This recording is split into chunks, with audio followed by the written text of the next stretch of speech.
Hi, thank you for joining me in the exciting world of document design. My talk is called Nailing the Pitch, Practical Skills for Securing Multi-million Pound Projects. And it is, without a doubt, the clickbaitiest title that I've ever written. So yay. It only seems fair to introduce myself first so you know who I am. My name is Natalie. Yeah. I am a game designer at Double 11. Currently. That is my fourth job title since starting with Double 11. I started off over in publishing and then made up a job called Product Design Manager, which I did for a while before eventually settling into game design proper. I have a weird CV. It includes things like stand-up comedy, IT training, graphic design, and go-kart track administration, which we don't talk about. I'm a document nerd. I like writing documents. I like filling out documents. I'm really interested in the ways that people take in written information. And I'm also a co-part of the Double 11 pitching team, which means that I've got my grubby little fingers all over pretty much any pitch, major pitch that's gone out over the last 4 years from Double 11, which is a lot of fun for document nerds like me. Big question. Why am I here? Why am I here? Why are you here? Why are any of us here? I like to set expectations ahead of time so you're not disappointed. It's always good to start off with an apology. What this talk will not do, let's just get that over with. This talk will not give you a template for a pitch. It won't. Pitches are different, projects are different. A template will just not help you whatsoever. Even though I will go through some tips and tricks, I won't give you a big, massive list of do's and don'ts. There are tons of videos online that give these sorts of hints and tips, and I highly recommend you go and do some YouTube searching. This talk will not do that, unfortunately, so I hope that's not what you're looking for. What this talk will do, though, is give you an efficient method for approaching document design, which is kind of my philosophical approach to creating documents. It will introduce some structured but basic problem-solving processes and communication techniques. These are kind of things like marketing and comms 101, that if you do the job for a little while, you kind of pick these things up. If you've been doing things like pitches for a long time, the chances are you might not find a lot of use in this talk, but the assumption is that you're quite new to the process of pitch creation, which is why that I'm creating this talk in the first place. So on that assumption, big question, what are pitches? It might seem like an obvious answer, but documents and/or presentations given from an individual or company to another for the sake of securing work or funding. That's it in a nutshell. That's what we're talking about. There's lots of different pitches for lots of different things that you need to do, but this is what we are talking about today. Some examples of things that you might be pitching for. They might be getting your game picked by a publisher. So you might just be sending a game randomly to a publisher on the hope that they'll pick it up. You might be bidding for work for hire contracts from a bigger studio, or you might be pitching to investors. So pitches themselves often come in a standalone document, which could be a presentation which is unpresented. It seems weird. A pitch deck or just like a written document. But it could also be something that's delivered either in person or electronically, given the current circumstances. So we are talking about objective-based document design. Now, it's okay if you don't know what objective-based document design means, because the honest to God truth is that I completely made up the title. It sounds good. People think it sounds clever, and it kind of describes what it is we're talking about. But roughly, it's really easy to lose sight of your intentions when you're creating something like this, especially when it's a really big document and it's for a project that you've spent a lot of time with. So it can be a really, really good idea to outline your objectives first before you actually begin designing your pitch in the first place. Working backwards from your end goal is a really good way to stay focused and on the ball and understanding why you are saying something. You can use these methods for lots of different things. They don't just work for pitches. A particularly good way to use this is for job applications. So if you see a job listing somewhere and you want to apply for it, you can apply these methods to that as well. But of course, we are talking about pitches today. So objective-based design, the planning process has 3 major parts. Part number 1 is all about defining your audience, figuring out who it is that you're actually pitching to. Part number 2 is figuring out that audience's needs, the things that they actually want to see when you're going to be delivering the pitch. And thirdly, and finally, building your objectives. These are the things that you're going to keep in mind as you're creating your pitch. So the first of these 3, defining your audience. The audience is the most important person or people in the process, because ultimately they're the ones who are going to decide whether or not you're successful in your pitch. So you need to include them right at the beginning of your planning process, because they should be kind of the center of pretty much everything that you're going to be doing. This is kind of almost marketing 101. So if you've done marketing work before and about defining audiences, you'll use a lot of these same skills. But for people who don't know how to define your audience, there's a couple of key questions that you can ask yourself. You don't have to be able to answer all of these, but they might help. So knowing who will read this is a really big part. It might be one person who reads it and makes a decision, or it might go through a team of like 20 or 30 different people. It's helpful to have an idea of as many people who are in that decision-making process as possible. What's their position in the company? Fairly self-explanatory. And what bearing they will have on the decision-making process is a big one, though. So if you know that one of your audience members is basically the person saying yes or no, they're almost certainly the person that you want to focus on. How will this person view your presentation? Seems like quite a small one, but it will help later on when you actually look at some of the logistics about how you want to present it. So if you're going to be doing things like, if they're likely to be reading it on mobile, you don't want to have anything which is too text heavy. If you're going to be presenting it in person, you'll have to make some considerations for that later on down the line. And then the final note on here is that it is totally okay to ask these things, particularly where you are responding to a pitch request or an RFP, a request for pitch, or like there's a person who specifically has asked you to bid for a piece of work.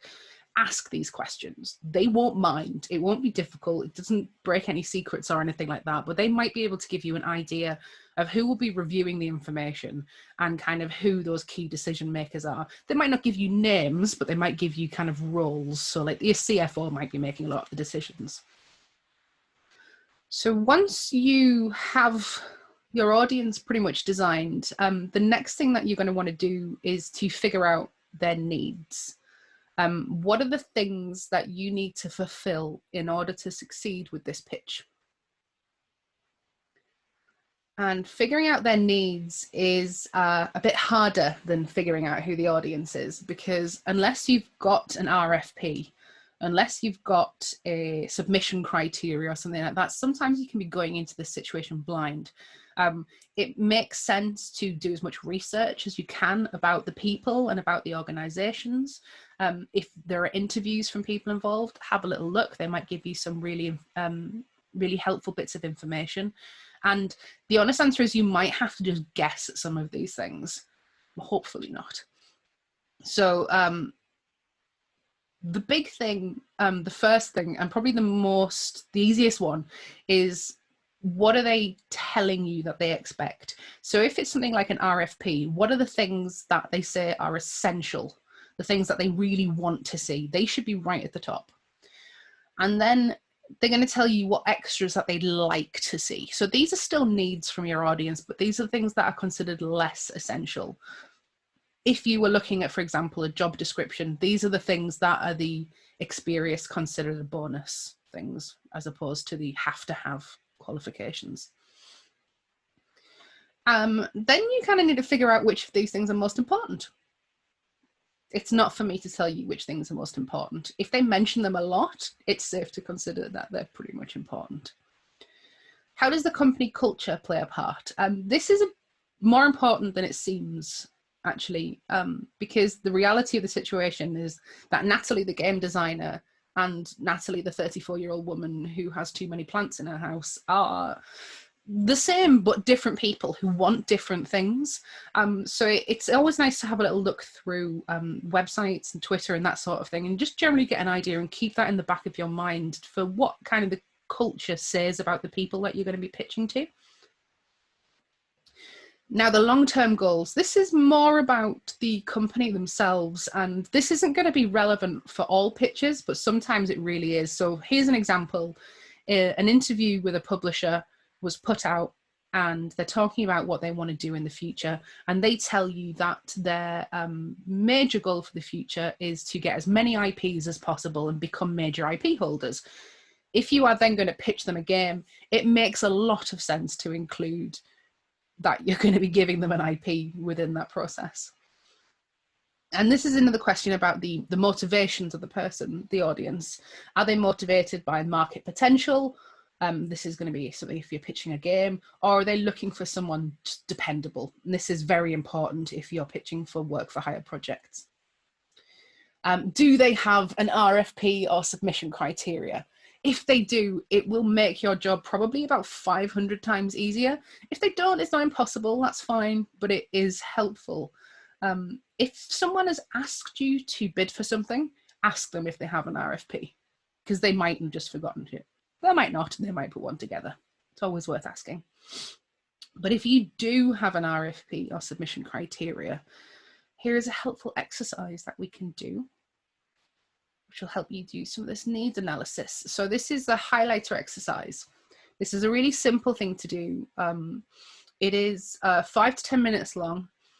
It is perfect for RFPs in particular and submission guidelines. And it's also really, really good for job applications. So if you see a job listing somewhere, highlighter exercise, always recommend it. The idea is that whether or not you will just take it digitally or print it out and have a printed copy with a physical highlighter, either way will work. You're just going to go through that written word, and every time they tell you a want or a specification, something that they want to see, you're going to highlight it. So it might be the type of game that you're going to be pitching for. It might be what price they want it to be. It might be certain mechanics that they want to see. It might be the statement, we want an experienced person in Unity. These are all things that you want to highlight. These are all potentially actionable needs. The next thing that you're going to do is take all of these highlighted words and phrases and list them out. I like to write things by hand, but that is me. You can do it however you like. But the idea is that you should end up with a list, and where you get duplicates, just drop a little tally on there, because the tally, the more times I mention something, as I say, suggests the higher that is that a need.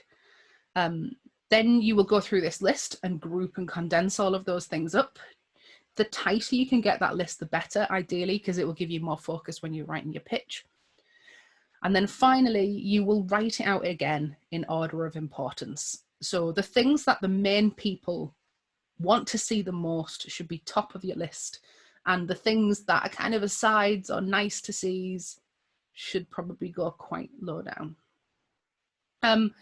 I did mention, no, I didn't actually. One of the things that I like to do is I like to write out by hand. And when I've got to this stage, and just before I move on to the next stage, is I like to do something called an RFP mind blast, which is a thing that I made up.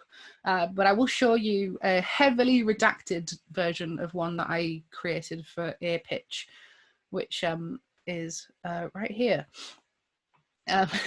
This is what a crazy person's brain looks like when they're designing a document sometimes. And the idea is that through this document, I have gone through and written what the point of it is, written who the 3 main audience groups are and what their primary needs and wants are. And then I've turned that into a sentence. And then at the end, I've done 3 things, 3 headlines, and we're going to talk about that in the next section when we talk about defining our objectives.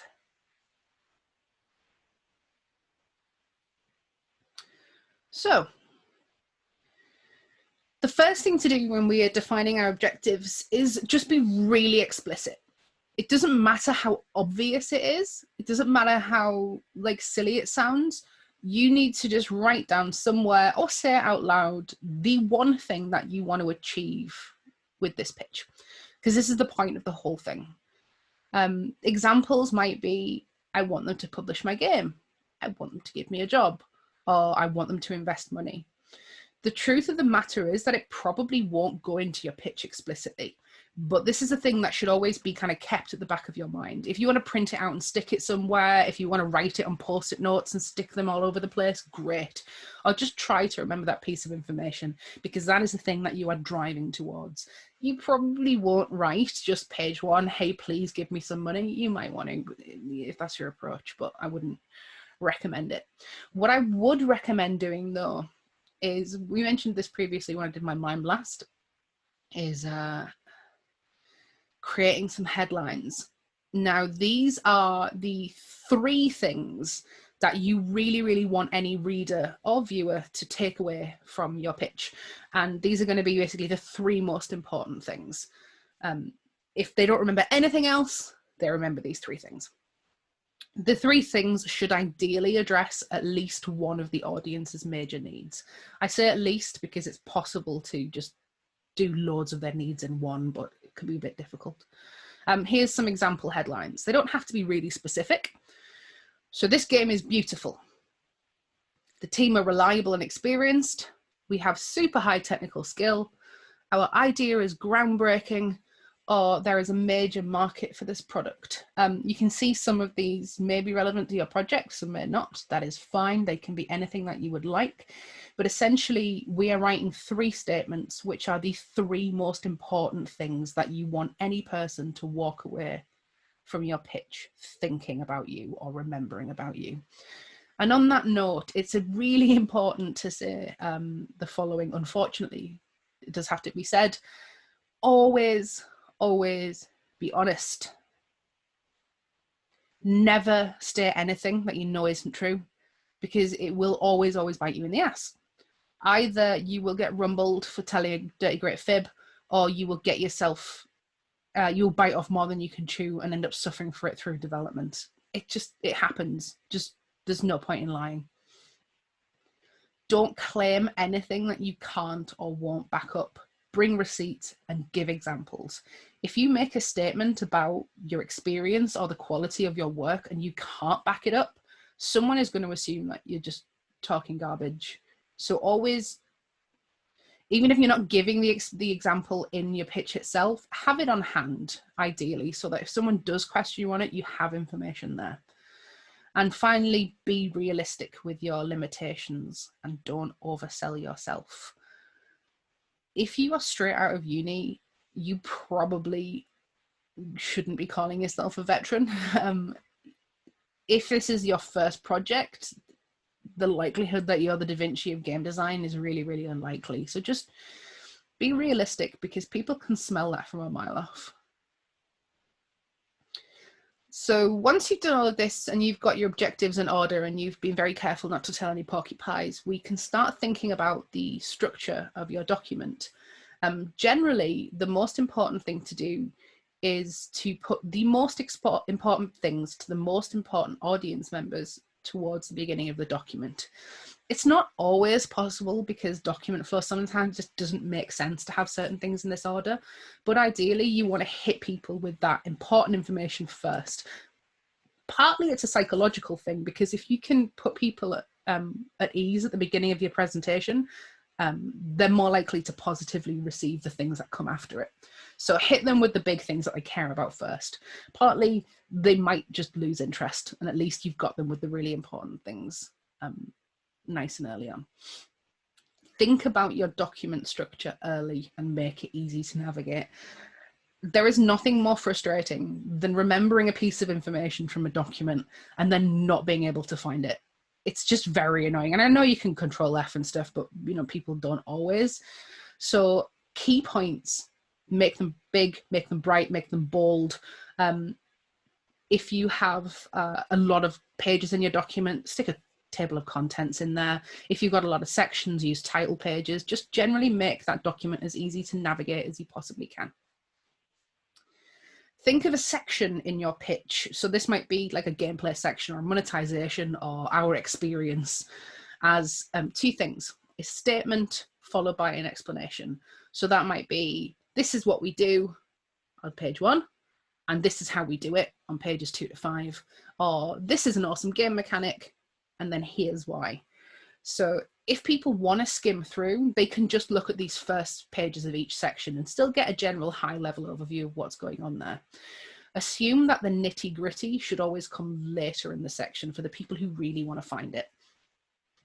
And finally, an important thing is try to be efficient. Every page in your pitch should address at least one audience need or support one of your headlines. If it doesn't do one of those two things, there's almost no point in having it in there. Here's a quick example. You might be a small company pitching for some work for hire from a bigger studio. You're going to be doing technical work. So you're going to be doing code, you're going to be doing optimizations.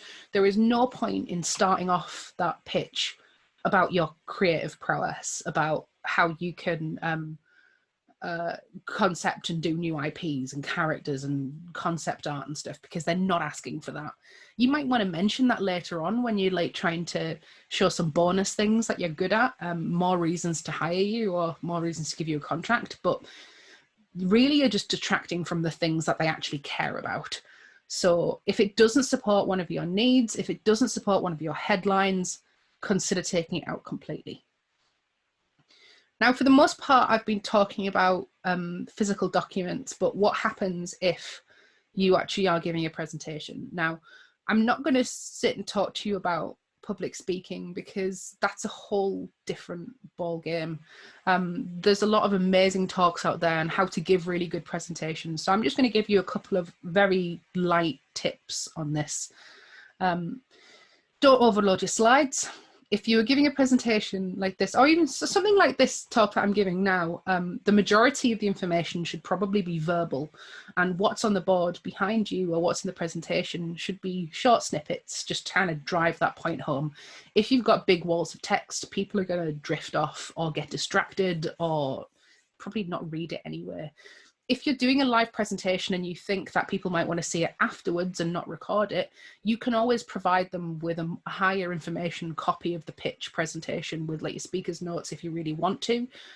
But for a live presentation, keep it as brief as you can. If you can't fit it on a slide all in 16-point text, turn it into 2 slides or cut the content down. Know who you are presenting to. You already know who your audience is for the pitch, but who's actually going to be there in person? Because the way that you speak to a CEO might be different to the way that you speak to someone on the technical team. Know your stuff.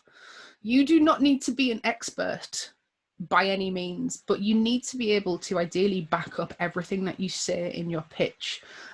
There's nothing worse than someone interrupting your flow and asking you a technical question about something that you've just mentioned and then having to go, It's not always possible to know the answer to every question. It's completely acceptable to say, I'm not sure of that in the moment, but I will get back to you, and then follow up with that person after the pitch. That's fine.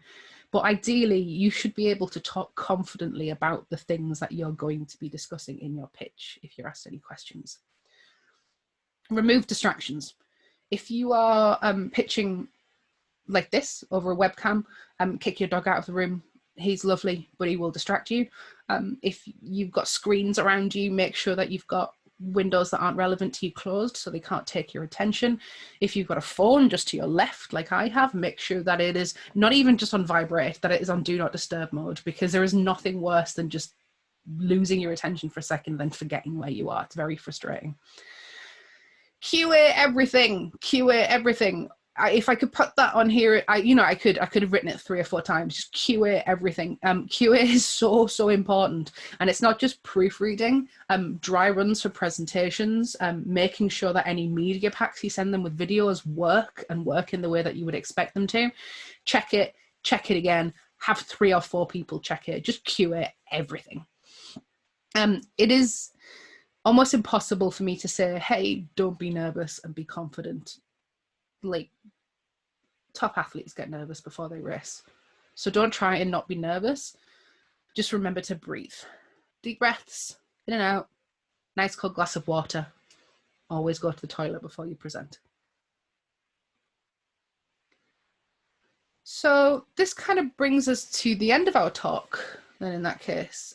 So we should quickly just summarize some key points.